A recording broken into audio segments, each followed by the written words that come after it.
Bueno, tengo aquí a mi vera a dos de los grandes de Asturias, a Javi Solís y Verónica García Peña. Verónica García Peña y Javi Solís, y vuelven a la radio con la so Casa Gris para hablar de literatura y gastronomía, pero de una montón de cosas, porque a mí está dando muchísimo miedo Verónica, porque hoy trae una pila de notas, Javi, que ya descomunal, ¿eh? Yo me dejo llevar hoy.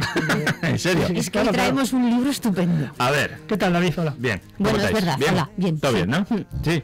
Va, muy guapo estáis. Así me gusta. ¿De qué libro vamos a hablar, güey? The Interview with the Vampire. ¡Oh! Bueno, estaba entrada más, pero yo en inglés. No, cuidado. Es que una sabe idiomas. Sí, ya veo. Bueno, pues entrevista con el vampiro o Confesiones de un vampiro, que se tradujo de las dos maneras, de Anne Rice. 1976. Muy actual, comparado con lo que ya traemos normalmente. Iba a decir yo que normalmente siempre ya traemos novelas del 19. Esta es casi reciente para nosotros. Ya, no salimos del mundo gótico, ¿eh? No, se la considera gótico contemporáneo. Sí, ¿no? Sí. Yo soy muy fan, ¿eh? Yo leí en la adolescencia Entrevista con el vampiro y creo que otra más, no sé. Al principio era una trilogía solo. Sí. Era el Estat el vampiro y la Reina de los condenados. Pero claro, luego al final se convirtieron en unas crónicas vampíricas y son 3 o 13. No confundir con las crónicas vampíricas serie de televisión, vale, que no son lo mismo. No tiene que ver. No, aunque se titulen lo mismo, se titulen igual. Las de televisión son diarios, pertenecen a diarios de un vampiro que es de otro hombre, que ahora no lo tengo por aquí, de L.J. Smith. Vale. Entonces se llaman igual, pero no son lo mismo. No es lo mismo. No mola tanto. L.J. Smith no molesta tanto. A ver, tiene su cosa. Lo que pasa que aquello es como más adolescente, es un instituto, hay hasta hombres lobo, es una cosa vampírica diferente. Vale. Lo de Anne Rice es un vampirismo para adultos, pensado con un pozo gótico importante, se basa más en el vampiro romántico y luego, bueno, pues tiene un pozo filosófico también muy sin duda, muy importante. Y que es un título que ya resulta un icono, ¿no? Para la gente que le gusta el género de la literatura de los vampiros y todo este tipo de oscuridad. Bueno, lo volvió a traer ella. Sí. Ahora que los adolescentes están con el tema, no sé si sigue en la actualidad pegando tan fuerte lo de Crepúsculo, pues digamos que es un referente. Dato. Tengo una información. Dato. Javi, nada. No, yo... Que sí, que tenemos tiempo para todo. A ver, nos quejamos mucho del brilli de los vampiros de Crepúsculo, ¿verdad? Siempre decimos que de dónde se ha sacado la chica que escribió, de dónde los había sacado. Bien, hay una parte del libro de Anne Rice que dice que cuando transforman a una chica para que sea la madre de la niña vampira, de Claudia, Luis, el vampiro guapo, el que diríamos que en la película, que todo el mundo conoce la película, tendríamos a Tom Cruise haciendo del Stat, a Brad Pitt haciendo de Luis y a Kristen Dunst haciendo de Claudia. Vale. Bien, y a Antonio Banderas haciendo de Armand. Correcto. Vale, pues entonces cuando transforman a una señora chica para que sea la madre de Claudia, ya avanzada la película, en el libro dice que empieza a ver, en su piel ya había empezado a brillar y a poseer esa luminosidad que compartíamos Claudia y yo. La piel del vampiro brilla. Vale, que igual no como el brilli de lo de Crepúsculo, pero esta chica no se lo sacó de la manga. Es decir, que nos metemos muchas veces con las cosas y no sabemos. En realidad hablamos un poquito así como... A la ligera. Sí, al tuntún. Entonces, claro, cuando has dicho lo de Crepúsculo, yo lo tengo aquí apuntado y lo tengo que decir. Además, los vampiros de Anne Rice tienen, de la autora, de la novela, tienen alguna característica que luego no se cumple o es diferente en otras obras. Por ejemplo, los vampiros se convierten cuando son mordidos, pero luego cuando se le da de beber de su propia sangre a quien haya sido mordido, por explicarme de alguna manera. Y lo de que no se ven en el espejo es falso. Sí. También lo de que se les mata con una estaca también. Solamente lo que los destruye es el sol, ¿no? La luz natural, y que se quemen y demás, pero no... Tampoco les afecta ni el ajo. No, tampoco. Ni los crucifijos. Y el deseo sexual, que para mí también igual lo leí en una época que estaba yo con los hormones a saco, pero es una novela. Sí. Yo siempre pensé que los vampiros ni fu ni fa, ya vivían por la eternidad, pero aquí hay una novela muy sexual. Sí, de hecho lo más explícito es cuando ya han conocido a Armand y están ahí en París y conoce a un chico, bueno, y Armand le ofrece a un joven para que lo muerda y se alimente de él, ¿no? Y entonces a Luis, y cuando lo está mordiendo hablan de erección y de sexualidad explícita, aunque no se hable del acto sexual en sí, porque para ellos morder es como practicar sexo. Luego hay que tener una cosa en cuenta también, que es muy avanzado para, bueno, es que lo escribió en 1976. Claudia, la niña, en la película la vemos como una medio adolescente, pero en el libro tiene 5 años. Ya. 5 años. Y la niña, y es muy curioso ver a una niña, o sea, físicamente 5 años, aunque su mente sigue creciendo y tiene ya al final de la novela, creo que tiene 60 y pico años o más. Pero mentales. Mentales, claro, porque de cuerpo sigue siendo una niña. Físicamente los vampiros no crecen, ¿no? Claro. Se mantienen en el estado en el que fueron convertidos. Y entonces, claro, es muy curioso a oírla hablar de deseo, de amor, de cosas que pertenecen al mundo adulto y verbalizarlo en una niña de 5 años, incluso al revés, ¿no? Que los vampiros la quieran a ella y la amen. Es verdad que al final esa duda que tienes sobre el sexo con esa niña se disipa al final, porque ya sí se deja claro que no, con ella no ha habido nada, porque Armand le dice a Luis, conmigo podrás tener lo que con ella no has podido. También te deja entender que es un primer acercamiento a la homosexualidad masculina entre los vampiros, que también fue en su momento un puntazo. Polémico también al principio. Sí, eso es. Y eso es curioso, porque en realidad Sheridan Le Fanu ya lo hizo en su día, pero con el amor lésbico, porque cuando escribió Carmila, que también es la historia de una vampira, lo que se habla es de un amor lésbico entre la vampira y su víctima. Y es de 100 años antes. Y es de 1800 y pico, sí. O sea, también, lo que pasa que, bueno, es lo que tiene el tema fantástico, que te deja hablar de muchas cosas que otros géneros no te dejan. Sobre lo de Claudia, que decía Verónica, Kirsten Dunst, en la película, tenía 11 años cuando realizó ese papel, pero parece también que tiene más edad. Y es una de las diferencias con la novela, porque Claudia es una niña, pero Neil Jordan, que es el director de la película, quiso que fuera un poco, digamos, que no llamara tanto la atención que fuera una niña tan pequeña. Sí. Sino que ahí es que se lo hubieran comido, porque la peli es de los 90. Claro, y entonces, aunque en los 90 no éramos tan mojigatos como nos hemos vuelto en los últimos tiempos, esto lo digo yo, porque sí. Porque te da la gana. Porque sí. Pues porque en este programa no sabemos lo que es eso. No, ya me entiendes. Quiero decir, hablando de una forma más, bueno, generalizando un poco. Pues en los 90, a ver si hubiera metido una niña, aunque no hubiera habido cancelación, pero no sé sí. Si viste la serie que sacaron hace un par de años, reactualizándolo. No, porque yo esas series espero a que se acaben. Aunque ya sé que estaba tardar muy años. Claudia sigue siendo una niña casi adolescente, sí. Pero ahí lo curioso es más la raza. Que yo no estoy. Que son negros. Claro, yo no estoy en desacuerdo con la integración en la. Armanje árabe. Bueno, en la película era hispano, pero en la novela creo que es. No. Pero la cuestión es que. A ver, es que es un melón. Pero yo el negro de ojos azules es guapísimo, ¿eh? Ya sé quién es. Pero la cuestión, a mí lo que me preocupa de eso también. Es que en esa época existían los esclavos. Entonces, si tú pones a un vampiro en la Nueva Orleans de esa época, siendo el dueño de una plantación, estás diciéndole a los jóvenes que solo lean eso, que la esclavitud como tal no existió. Y entonces ese es el problema que yo le veo a este tipo de actualizaciones. A mí no me importa que se adapten cosas, o sea, es como lo de cuando dicen, es que los elfos son negros. A mí qué mal me da, si los elfos no pueden existir o no. Es que estaba de vampiros. Sí, va de vampiros, y puedes hablar de vampiros de cualquier color y condición. Pero claro, si luego... un poco de rigor histórico. Pero si les estás intentando dar un rigor, claro, o tienes que dejar desde el principio muy claro que es todo fantasía. Eso. Todo absolutamente. Eso. Entonces ya está, no hay problema. Pero claro, si intentas que se parezca a la realidad, es como poner reyes negros en no sé qué época y mujeres haciendo cosas en no sé qué otras. Es que hay una serie de límites que estamos difuminando y eso me parece problemático. Porque la novela arranca que Javi reconduce siempre. 1691, ¿no? Sí, como estábamos hablando de la época de los esclavos, bueno, en 1691 es cuando digamos que Luis empieza a contar su historia y el libro se divide en 4 partes. Una primera que arranca en Nueva Orleans y que va hasta 1850 aproximadamente. Después la segunda, que se van a Transilvania porque quieren buscar respuestas acerca de sí mismos y de quiénes son. Luego volvemos a Transilvania, ¿eh? una tercera parte que se van a París, que es mi parte preferida de la novela, porque además van al Teatro de los Vampiros y ahí hay una serie de, digamos, de escenas que me gustaron mucho de cómo lo explicaba Anne Rice. Y la cuarta que se van a la zona del Mediterráneo, Grecia y demás, y vuelven ya a terminar en Nueva Orleans, que es, digamos, el último de los capítulos, antes de que se termine la entrevista. Que, por cierto, en la novela hay dos narradores. Hay un narrador que es Luis, que es el que cuenta su historia, y hay otro narrador que es una tercera persona, que es el que, digamos, nos dibuja la entrevista. Es decir, hay alguien externo que está explicando la entrevista que está haciéndole Daniel, que es el entrevistador, a que, por Luis. cierto, es una entrevista para la radio, ¿eh? Sí. Sí, con un magnetofón ahí para que la gente Yo no cuando sepa lo hice que mis es.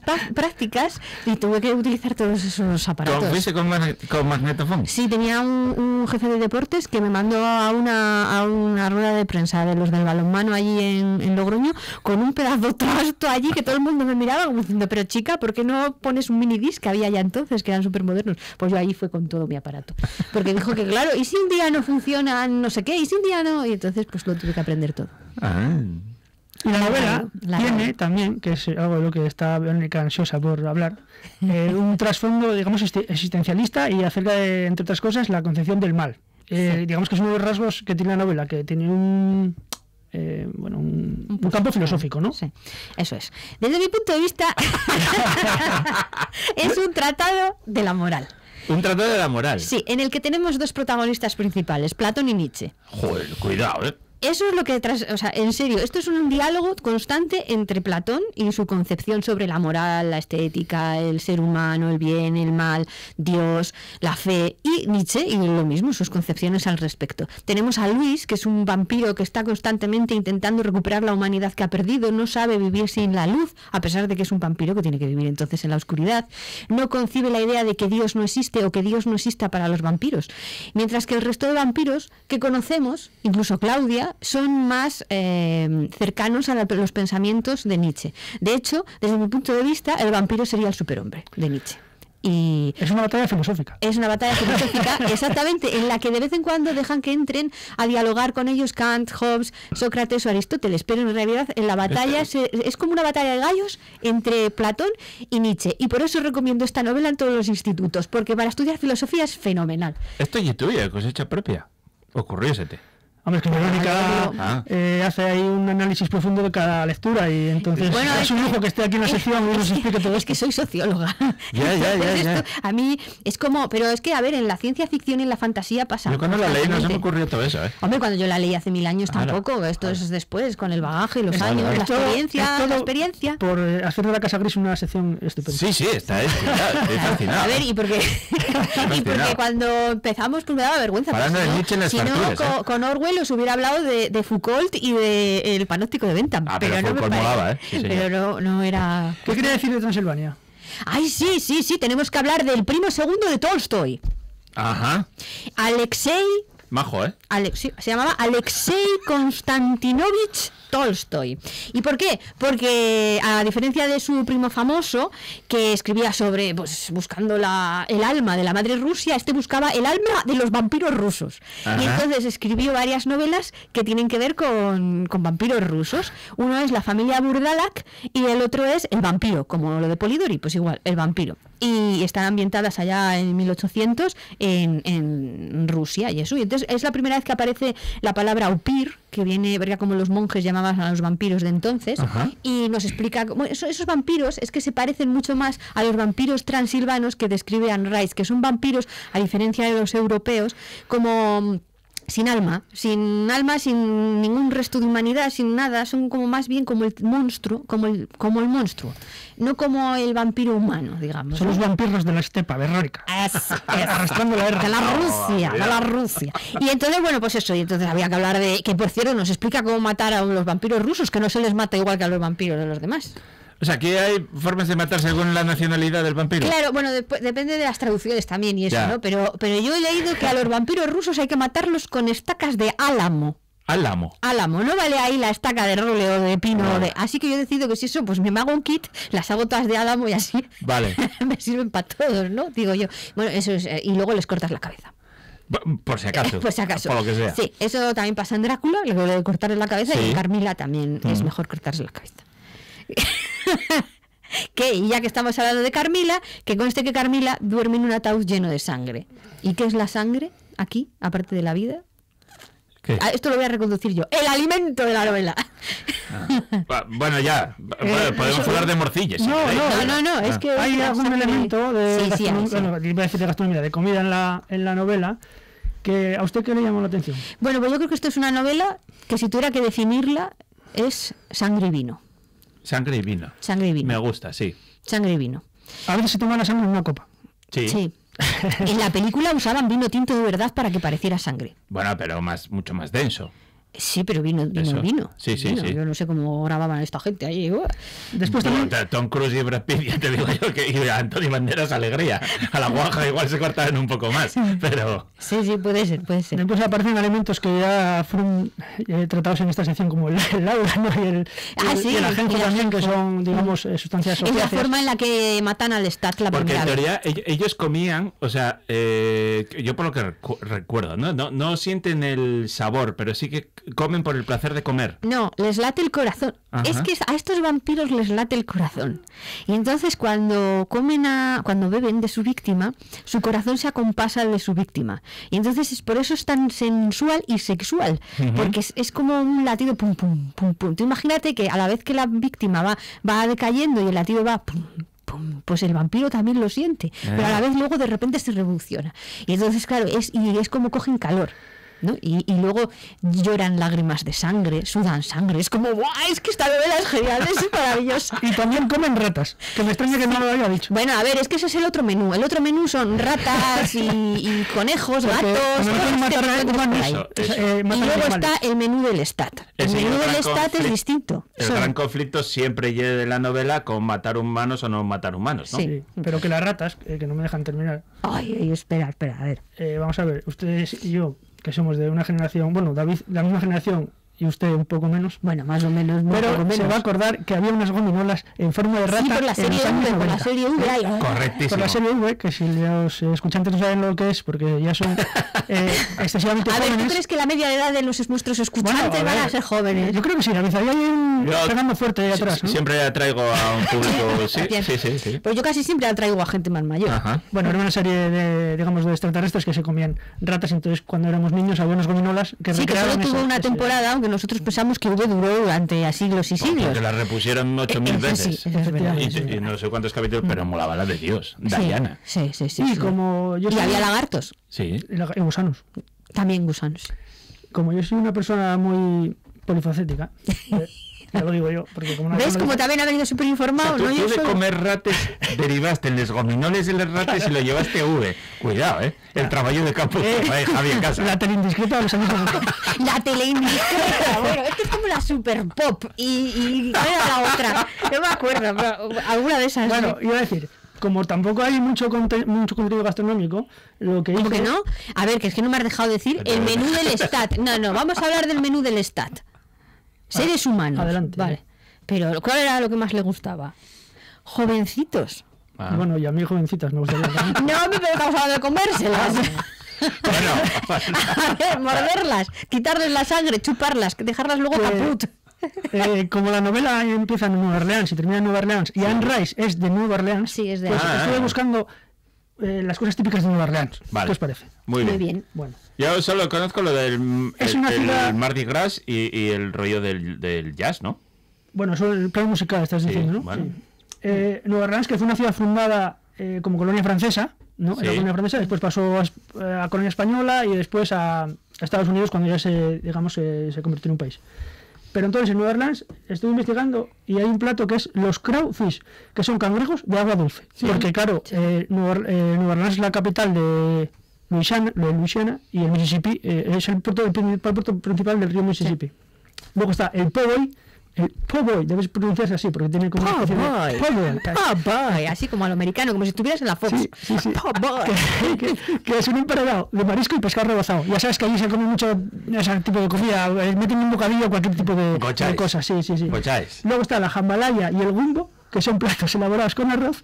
Y como curiosidad, los lunes por la noche es tradición comer arroz con frijoles rojos. Ah, bueno. Que digo yo, no hay necesidad de arroz con frijoles No, rojos. eso no. No, pues es tradición comer en Nueva Orleans eso. Pues tú te has hecho eso. ¿Sabes lo que me había hecho yo? A ver. Un menú vampírico. A ver, ¡hala! Elixir de sangre para beber. Bien. Zumo de granada, vodka y hielo seco. Me va gustando más lo que dice Pero Verónica. eso es una elaboración propia, ¿no? Claro, es un menú que estoy dando yo a los oyentes para que lean la novela y coman cosas. Bien, bien. El plato principal... Oye, vodka con granada, eso... Creo que está bueno. sí. El plato principal, sin carne en este caso, pues sería una tabla de quesos curados, pero fuertes, o sea, curados fuertes, pan de centeno, así oscuro. Bien. Y luego pues le puedes poner, a mí no me gusta mucho, pero unas nuececillas y eso, pues para que parezca así más esto. Para elegancia. Claro, y luego el postre, aquí sí, el postre gótico, ¿eh? Una mousse de chocolate negro con unos frutos rojos y luego le podemos poner un sirope de cereza o esto, sí. Y ese es mi menú. Y para los más pequeños el helado de Drácula. ¡Ay, sí, es verdad que es helado! Sí, señor, Qué bueno. sí, señor. Sí.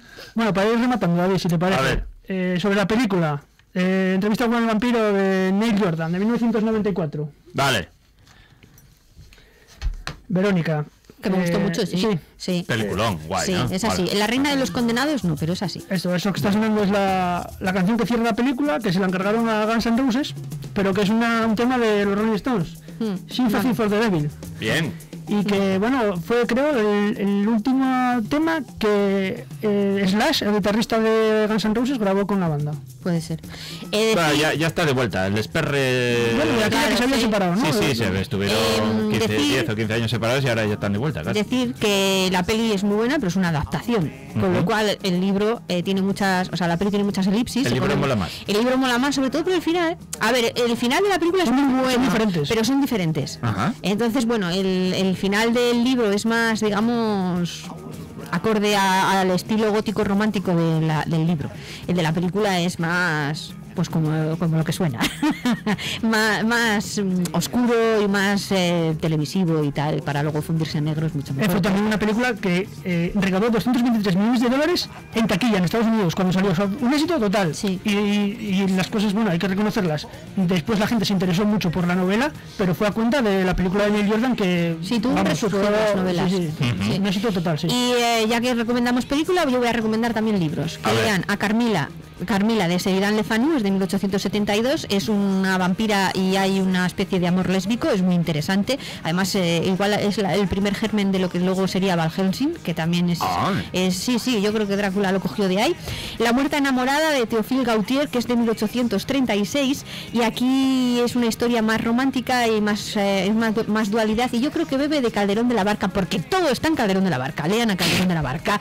Y yo luego... Como barrio para casa, ¿eh? Sí. Y luego ya, bueno, claro, si les Vampiros en apetece... Calderón de la Varga. Sí, y si les apetece a la gente leer al primo segundo de Tolstoy, que lo hagan, que también es muy, muy interesante. Claro. Ver en vez de el alma de la madre Rusia, el alma oscura de los vampiros rusos. Incluso podemos leerles novelas góticas de Verónica García Peña. También, Y ahí sí, cerrando el círculo, sí, ¿viste? muy Que bien. Estáis trabajando bien. A ver, ¿qué nota nos damos? Bueno, muy guay. Yo tengo un recuerdo muy guapo de la novela, gustóme mucho la peli, la serie la estoy disfrutando. La vi solo la primera temporada, la segunda creo que la están echando, estoy esperando igual que tú que acabe, pero ve la que te va a prestar. Vale. Nada, muchas gracias como siempre, un auténtico placer. Abrazos Gracias, fuertes. David. Gracias. Adiós.